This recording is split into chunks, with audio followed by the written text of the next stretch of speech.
Faktikisht në këtë aksion e kemi fillu 1-2 muaj më herët në fshatin Qeqer me 5 vilat e para, të cilat pashtu kanë qenë të ndërtuara në pronën e uzurpuar nga Iber Lepenci. Edhe atëherë për dhe tani kemi dërguar lajmërime banorëve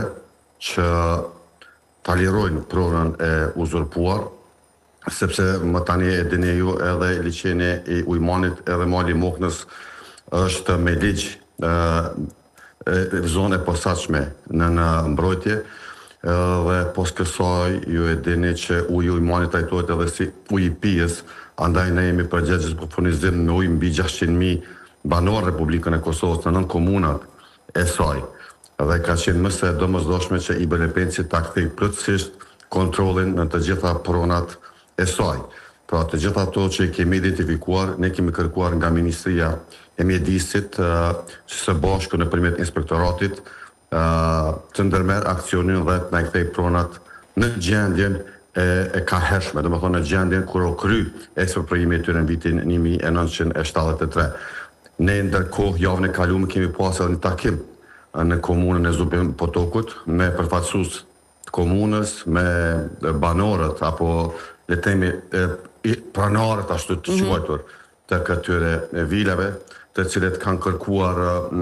të cilët faktikisht kanë qenë të vetëdijshëm se prona nuk është e tyre, por kanë kërkuar mundësi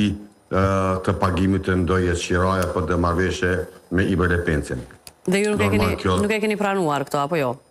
Normal, kjo nuk vjen konsiderim sepse para sipas ligjit mbi ndërmarrje publike të gjitha pronat e Iber Lepencit, nëse mendohet ka ndonjë interes të jipen nëpërmjet ankondit, dhe e dyta që është më e rëndësishmja edhe liçeni i Ujmanit është infrastrukturë kritike dhe asesi nuk e kemi ndërmend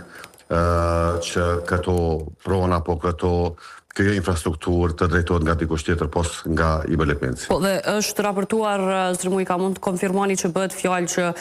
shumë disa, në fakt nëse mund të themi shumica prej këtyre pronave kanë qenë të lidhura me njerëz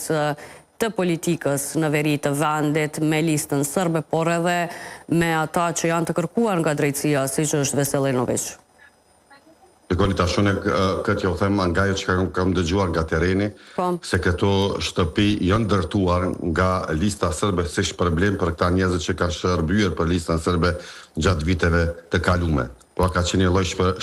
shpërblimi ka qenë investim, po thoni, edhe me parat të listës sërbe, jo me të këtyre njerëzve privatisht? Po, kjo është, po ju them, domethënë sipas asaj teren që kam dëgjuar. Dhe a ka tjera prona që planifikohet të ndodhe njëjta, çfarë ka ndodhur me këto 11 villa, Zotri Mujka? Unë ju kam thënë edhe ditë që ky proces nuk do të ndalet derisa të kthehen të gjitha pronat e Iber Lepencit, pra pronat publike, pronat e shtetit, sepse ju e dini që Iber Lepenci është ndërmarrje publike me aksionar 100% shtetin, Republikën e Kosovës, pra është pronë shtetërore dhe nuk do të ndalim derisa i kthehet secila pronë pronarit të saj.